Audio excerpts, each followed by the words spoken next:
Карлсон гэдэг хүний яг ингээд өөдөөс нь хараад тэр хүнийг яг урдаа байгаагаар харангуйтаа эсрэг тоглоход юу мэдрэгдсэн бэ?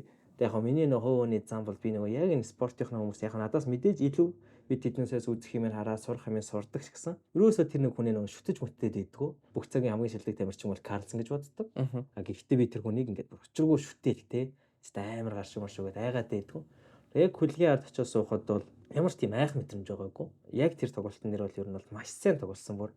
Өөрийнхөө үзүүлж болох ерөөсөө тооцоо моцоол нэлээд алдаагүй сайн тоглосон. А гимн надаас та нэг аль байгаа нэг балаа зам байсаар байсан тэр үргөөс ойлгосон. Би бас багтаа ерөнхийдөө нэг жоохон даваа болоод ирэхлээр хожичлоо гэж тайвширчдаг гэсэн юм. Тэгсэн чи яг тэр өргөн дээрсээ тэнэгддэг. Карлсонтэй тоглож би дотроо тэгэж бодчих واخ. За би хожичлоо. Өөртөө баг орой Facebook-ийнхаа постн дээр юу гэж бичих юм гэж балаа юм бодож ирлээ. Хүмүүс одоо намайг юу гэх бол гээд яг мэдээж байгаа сэтгэл зүй бас жоохон дутуу байсныг л илтгэж байгаа хэрэг. Тэрнээс биш бол ямар нэгэн байдлаар Карлсонтэй таараад айлаа гэдэг мэдрэмж бол аваагүй.